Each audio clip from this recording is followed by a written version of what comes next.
Vamos lá, pessoal, retomando nossa aula de História Contemporânea, a melhor disciplina de todos os tempos, com o seu professor preferido, professor Sérgio Neto. Vamos lá. Última aula nós falamos da última fase, lembra que essa é a quarta parte da aula de a Grande Guerra e a Gripe Espanhola, essa quarta e última parte.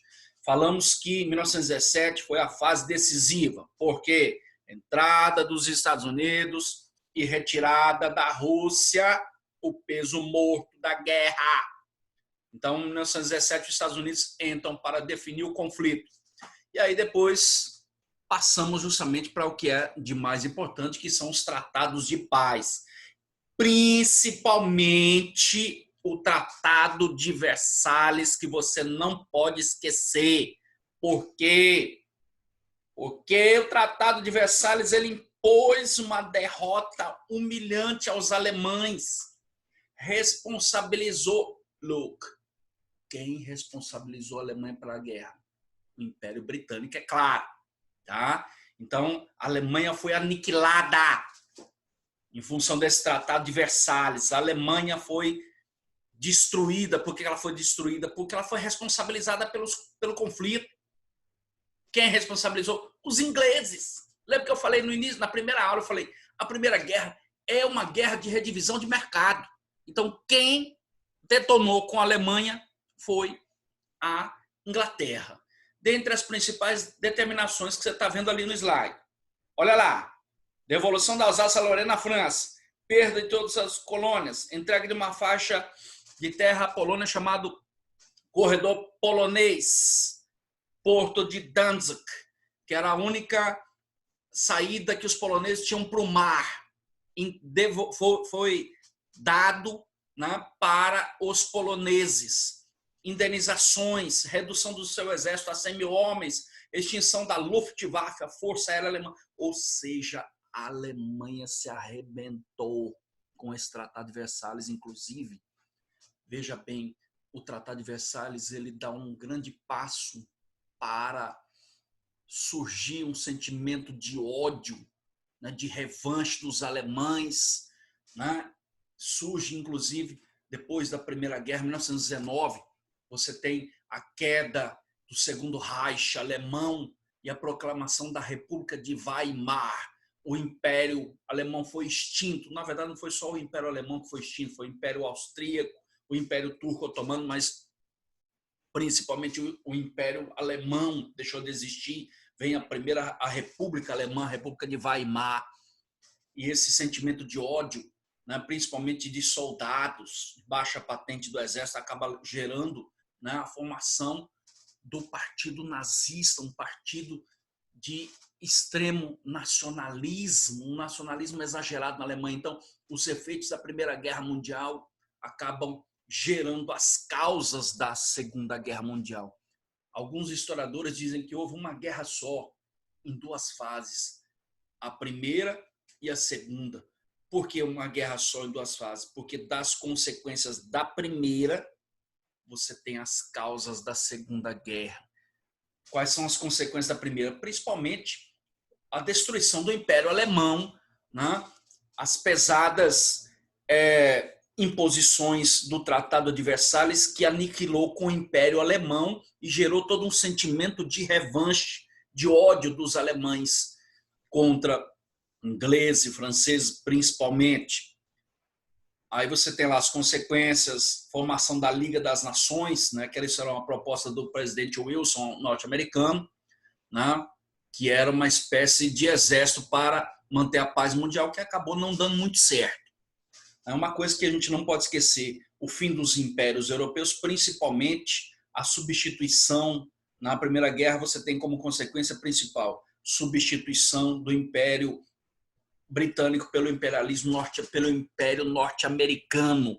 Os americanos que passaram a ser os grandes credores internacionais após a Primeira Guerra Mundial. E aí o tópico lá embaixo, como nós já falamos, o revanchismo alemão, o ódio dos alemães, principalmente contra franceses e ingleses, que foi uma das causas da Segunda Guerra Mundial. A morte de cerca de 3 milhões de pessoas, 20 milhões de mutilados, enfim. Por isso que ela é chamada de a Grande Guerra, né? Porque nunca tinha morrido tanta gente assim numa guerra.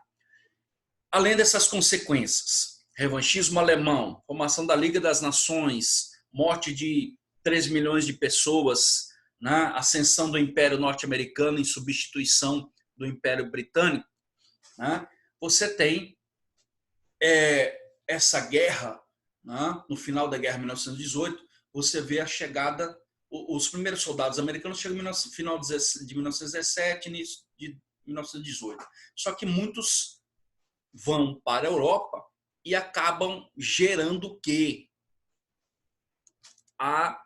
Acabam levando, né, uma doença que supostamente surgiu no estado americano de Kansas. Por que supostamente?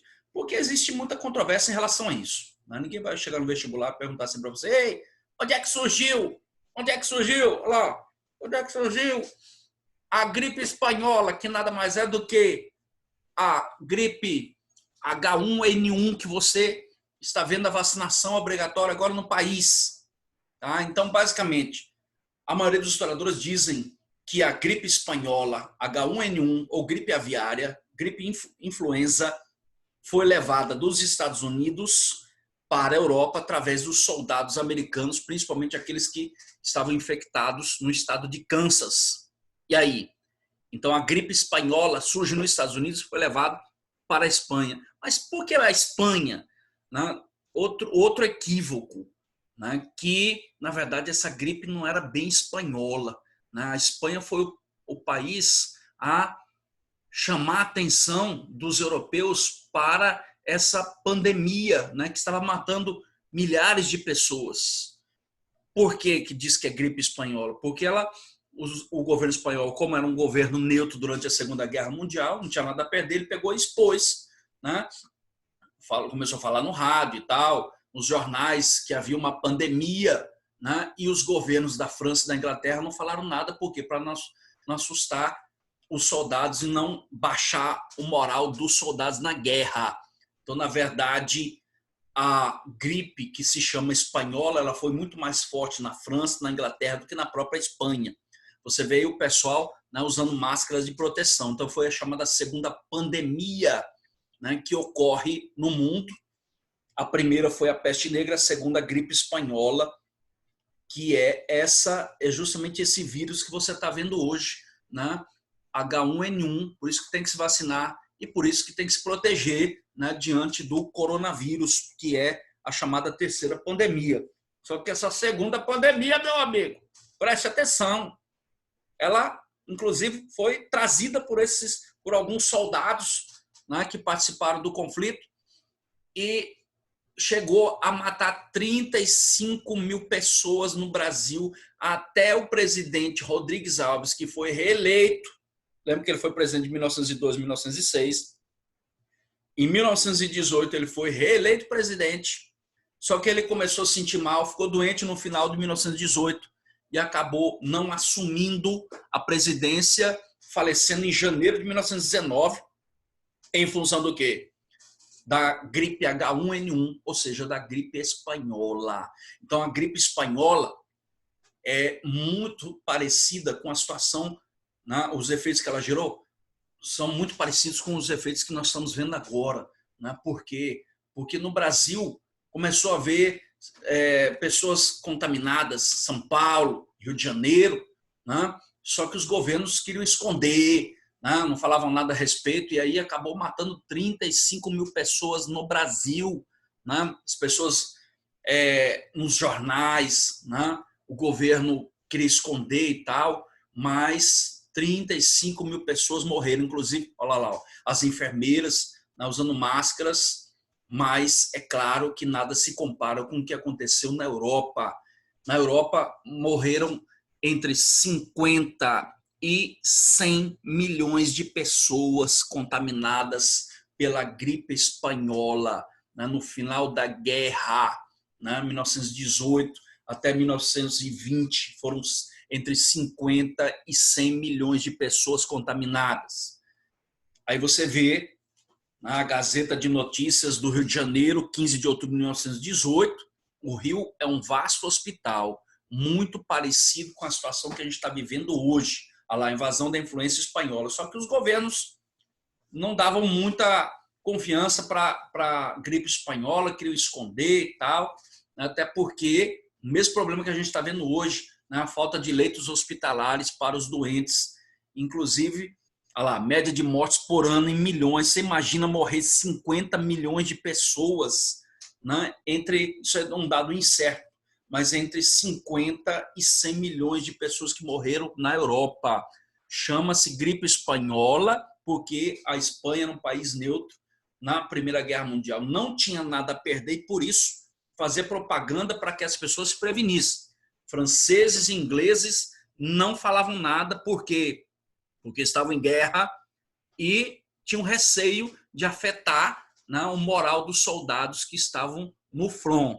Tá? Então, entre 50 e 100 milhões de pessoas morreram na gripe espanhola, situação muito parecida com o que a gente está vivendo, porque no Brasil, na Espanha, na Europa, depois da Primeira Guerra Mundial, entre 1918 e 20, as pessoas eram obrigadas a ficar confinadas em casa, como nós estamos agora, se lascando, né?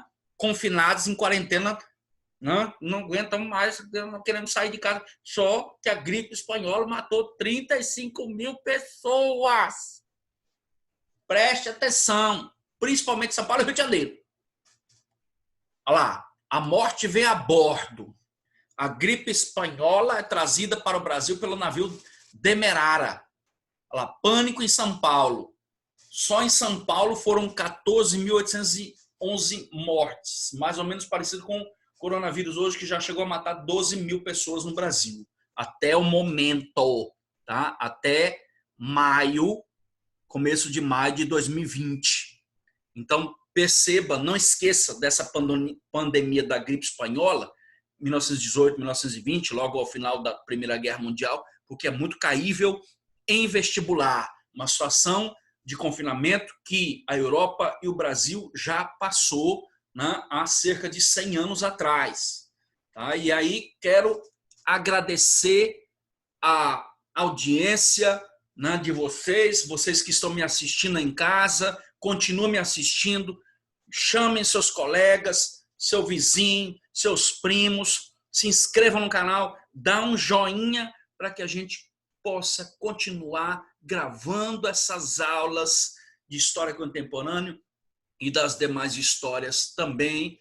E, é claro, né, vocês sabem que eu também sou professor de geografia, também vou gravar algumas aulas de geografia. Mas não esquece, dá um like, gostei, e chama os seus amigos para assistir nossas aulas, que é muito importante para que a gente continue gravando essas aulas que são extremamente importantes para você, não só para o vestibular do Enem, mas também para a vida. Muito obrigado e até